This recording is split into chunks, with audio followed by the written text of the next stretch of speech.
Hello use வணக்கம் and welcome to வாகை தமிழா. நம்ம இன்றைக்கி வாகை தமிழால் எதை பற்றி பார்க்க போகிறோம் அப்படின்னா ஹெல்த்தி டிப்ஸ் பற்றி தான் ஃப்ரெண்ட்ஸ் பார்க்க போகிறோம். சூப்பரான ஹெல்த்தி டிப்ஸ் தான் இது. ஆக்சுவலாக மாதுளம் பழம் அதில் எந்த அளவுக்கு நன்மைகள் இருக்குது அப்படின்றத நம்ம எல்லா வீடியோலையும் பார்ப்போம். மாதுளம் பழத்தில் இவ்வளோ நன்மைகள் இருக்குது, அதில் எந்த அளவுக்கு ஹீமோக்ளோபின் இருக்குது, அது மட்டும் இல்லாமல் நம்ம உடலில் ரத்த சோகையை தடுக்குது அப்படி இப்படின்னு சொல்லிட்டு மாதுளம் பழத்தில் ரொம்ப அதிகமான நன்மைகள் இருக்குது. அதே மாதிரி தான் சரி இந்த மாதுளை பிஞ்சு அப்படின்னு சொல்லுவாங்க இல்லையா, அதுலேயும் நிறைய நன்மைகள் இருக்குது. மாதுளம் பூ அதுலேயும் ரொம்ப அதிகமான நன்மைகள்லாம் இருக்குது. ஏன் அதோட இலையில் கூட அதிகமான நன்மைகள் இருக்குது. ஸோ இந்த மாதிரியான மாதுளம் பழம் அதில் ஃபுல்லாக என்ன நன்மைகள் இருக்குது அப்படின்னு நான் ஏற்கனவே ஒரு வீடியோவில் போட்டிருக்கேன். ஸோ அதை பார்க்காதவங்க டிஸ்கிரிப்ஷனில் அந்த லிங்கை கொடுக்குறேன், கண்டிப்பாக போய் பாருங்கள். இன்றைக்கி நம்ம எதை பற்றி பார்க்க போகிறோம் அப்படின்னா மாதுளம் தோல் இருக்கு இல்லையா, அந்த மாதுளை பழத்தோட தோல். ஸோ அதை நிறைய பேர் அதோட நன்மைகள்லாம் தெரியாதவங்க அந்த தோலை பழத்தை மட்டும் சாப்பிட்டுட்டு அந்த தோலை அப்படியே கீழே போட்டுறீங்க. அதில் இருக்க நன்மைகள்லாம் நான் இப்போ சொன்னேன் அப்படின்னா கண்டிப்பாக அந்த தோலை நீங்கள் கீழே போடவே மாட்டீங்க. அதில் என்னென்னலாம் நன்மைகள் இருக்குது அப்படின்னு சொல்லிட்டு பார்த்தோம் அப்படின்னா, இந்த மாதிரி மாதுளை அந்த தோல் இருக்கு இல்லைங்களா, அந்த பழத்தோட தோல், அதை நல்லா காய வச்சு எடுத்துக்கோங்க.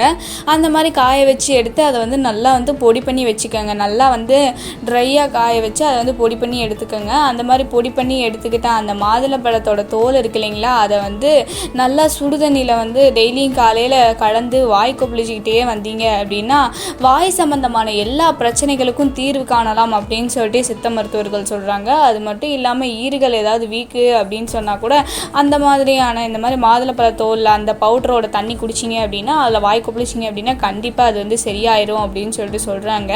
இன்னொன்று என்ன அப்படின்னு சொல்லிட்டு பார்த்தோம் அப்படின்னா, இந்த மாதிரி அந்த பவுடர் இருக்குல்ல, அந்த பவுடரை நல்லா ஒரு மாதிரி வெதுவெதுப்பான தண்ணியில் கலந்து அதை அப்படியே குடிச்சிட்டே வந்தோம் அப்படின்னாலே நம்மளை இந்த இருமல் அப்புறம் தொண்டையில் ஏதாவது புண்ணு இந்த மாதிரியான ப்ராப்ளம்ஸ்லாம் இருக்குது இல்லைங்களா. ஸோ அந்த மாதிரியான ப்ராப்ளம்ஸ் எல்லாத்துக்குமே நம்ம தீர்வு காணலாம்.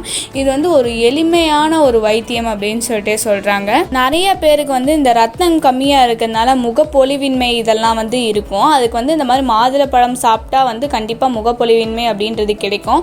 பட் மாதுளை பழத்தோட தோல் இருக்கு இல்லைங்களா, அந்த தோல் சாப்பிட்டாலும், அதாவது அதை தோலை பொடி பண்ணி நம்ம பால்லையோ சுடுதண்ணிலையோ கலந்து சாப்பிட்டோம் அப்படின்னாலும் நம்ம முகம் பொலிவின் இருக்கும் அப்படின்னு சொல்லிட்டு சொல்கிறாங்க. இன்னொன்று என்ன அப்படின்னா, அந்த இளமையிலேயே முகத்தில் சுருக்கம்லாம் வரலாம். நிறையா அவங்க மேக்கப் ஐட்டம்ஸ்லாம் பயன்படுத்தினதுனால அவங்க ரொம்ப யங்காக, அதாவது வயசு கம்மியாக தான் இருக்கும், இருந்தாலும் அவங்க முகத்தில் இந்த முக சுருக்கங்கள்லாம் இருக்கும்.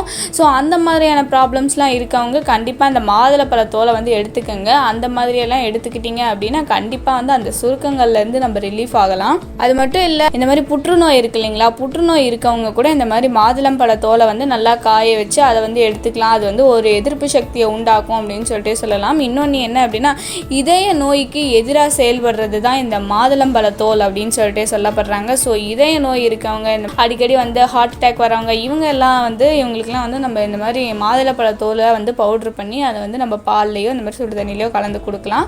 அது கூட நீங்கள் தேன் சேர்த்துக்கிறவங்க அந்த டேஸ்ட் பிடிக்கல, அது ஒரு மாதிரி துவர்ப்பான டேஸ்ட் இருக்கும்.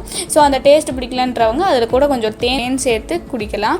ஸோ இந்த மாதிரி எல்லாம் குடித்தா கூட உடலுக்கு ரொம்ப நல்லது. இன்னொன்று என்ன அப்படின்னு சொல்லிட்டு பார்த்தோம் அப்படின்னா, இன்னொன்று இந்த இருமல் பிரச்சனை அப்படின்றது ரொம்ப ஒரு பெரிய பிரச்சனை. அது இந்த மாதிரி கோல்டு வந்தால் கூட கொஞ்சம் தாங்கிக்கலான்னு வச்சுக்கோங்களேன். இந்த டைமில் காஃப் வந்துச்சு அப்படின்னா ரொம்ப ஒரு மாதிரியாக இருக்கும், கஷ்டமாக இருக்கும். எப்போ பாரு இருமிக்கிட்டே நம்மளையும் டிஸ்டர்ப் பண்ணிக்கிட்டு மற்றவங்களையும் டிஸ்டர்ப் பண்ணிட்டு நல்லாவே இருக்காது.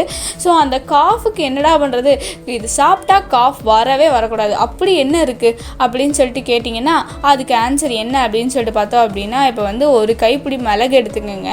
அந்த மிளகு எடுத்து நல்லா பொடி பண்ணி வச்சுக்கோங்க. அது கூட பார்த்தோம் அப்படின்னா இந்த மாதிரி பொட்டுக்கடலை, எந்த அளவுக்கு மிளகு எடுத்துக்கிட்டிங்களோ அந்த அளவுக்கு பொட்டுக்கடலை எடுத்துக்கோங்க. அந்த பொட்டுக்கடலையும் ரெண்டையும் எடுத்துக்கோங்க. 2 மிளகு சரிசமமாக, பொட்டுக்கடலை சரிசமமாக ரெண்டையும் எடுத்துக்கோங்க. எடுத்து மிக்சியில் போட்டு நல்லா அரைச்சிக்கோங்க. அரைச்சி அதை பவுட்ரு பண்ணி நல்லா பவுடராக வச்சுக்கோங்க. வச்சு எப்போல்லாம் இருமல் வருதோ அப்போல்லாம் அந்த பவுட்ரு ஒரு ஸ்பூன் எடுத்து அப்படியே சாப்பிடுங்க. அப்படியே சாப்பிட்டோம் அப்படின்னா அது ஒரு மாதிரி காரத்தன்மையாக அதோட டேஸ்ட் அப்படின்றது ரொம்ப ஒரு மாதிரி டிஃப்ரெண்ட்டாக இருக்கும். இருந்தாலும் அது அப்படியே சாப்பிடுங்க. அதை அந்த மாதிரி சாப்பிட்டோம் அப்படின்னா கண்டிப்பாக உடனே இருமல் ரிலீஃப் ஆகிடும். கண்டிப்பாக ஒரு 1/2 ஹவரில் இருமல் கியூர் ஆகிடும் அப்படின்னு சொல்லிட்டு சொல்லலாம். ஏன் அப்படின்னா அந்த மாதிரி மிளகோட காரத்தன்மை அப்படின்றது இருமலுக்கு ரொம்ப நல்லது அப்படின்னு சொல்லிட்டு சொல்லலாம். நம்ம நிறைய பேர் மிளகு சாப்பிட்டா இருமல் நின்றோம் அப்படின்வாங்க. பட் நிறைய டைமில் நடக்காது. ஏன் அப்படின்னா அந்த மிளகு தொண்டையில் நின்னா மட்டும்தான் அது இருமலை இருமலை சரி செய்யும். அதே மாதிரி இந்த மாதிரி அந்த பொட்டுக்கடலை இருக்கு இல்லைங்களா, அதை வந்து தக்க வைக்கும். அது வந்து நல்லா மென்று சாப்பிடும்போது அது வந்து வாயில் ஒரு மாதிரியாக ஒட்டுற மாதிரியெல்லாம் இருக்கும். ஸோ அப்படி வந்து அந்த பவுட்ரு அப்படியே ஒரு ஸ்பூன் பவுட்ரை வாயில் போட்டுக்கிட்டு அப்படியே வந்து நம்ம சாப்பிட்டோம்னு வச்சுக்கோங்களேன், தொண்டையில் வந்து அந்த மாதிரி அந்த பொட்டுக்கடலை வந்து நிற்கும்.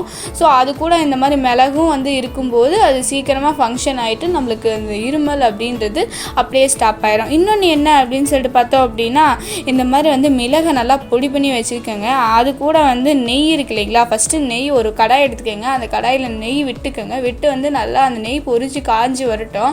காஞ்சி வந்தோடனே இந்த மாதிரி கல்கண்டு இருக்கு இல்லைங்களா, அது கூட கொஞ்சம் கல்கண்டு சேர்த்துக்கோங்க. கல்கண்டு சேர்ந்து அந்த கல்கண்டுலாம் கரைஞ்சதுக்கப்புறமா இந்த மாதிரி அந்த மிளகு நிறைய அரைச்சி வச்சுக்கோங்க. அரைச்சி அந்த மிளகு பவுட்ரை வந்து அப்படியே வந்து அதில் சேர்த்து நல்லா கிண்டிக்கிட்டே வாங்க. அது ஒரு மாதிரி பேஸ்ட் மாதிரி வரும். ஸோ அதை வந்து நீங்கள் டெய்லியும் காலையில் வெறும் வயிற்றில் சாப்பிட்டீங்க அப்படின்னா, ரொம்ப நாளாக எனக்கு இருமல் ப்ராப்ளம் இருக்குது அப்படின்னு சொல்லப்படுறவங்க எல்லாம் இதை சாப்பிட்டீங்கன்னா கண்டிப்பாக அது வந்து க்யூர் ஆயிரும். ஓகே ஃப்ரெண்ட்ஸ், இந்த வீடியோவில் நம்ம பார்த்த ஹெல்த்தி டிப்ஸ் வந்து உங்களுக்கு ரொம்பவே யூஸ்ஃபுல்லாகவும் இன்ட்ரெஸ்டிங்காகவும் இருக்கும் அப்படின்னு சொல்லிட்டு நான் நம்புகிறேன். இந்த மாதிரி பாரம்பரியமான உணவு பழக்க வழக்கங்களும் இயற்கை தொடர்பான மருத்துவ குறிப்புகளையும் வந்து நம்ம வாகை தமிழா சேனலில் பதிவேற்றம் செஞ்சுட்டு வரோம். நம்ம சேனலுக்கு இதை ஃபர்ஸ்ட் டைமாக வரீங்க அப்படின்னா மறக்காமல் நம்ம சேனலை சப்ஸ்கிரைப் பண்ணுங்கள். கூட இருக்க பெல் ஐக்கானையும் கண்டிப்பாக கிளிக் பண்ணிடுங்க. அப்போ தான் நான் இந்த மாதிரி அப்டேட் பண்ணுற வீடியோஸ் உங்களுக்கு நோட்டிஃபிகேஷனாக வரும். நீங்கள் பண்ணுற ஒவ்வொரு சப்ஸ்கிரைபும் தான் நான் அடுத்தடுத்து வீடியோ போடுறதுக்கான நல்ல ஒரு மோட்டிவேஷனாக இருக்கும். தேங்க்யூ.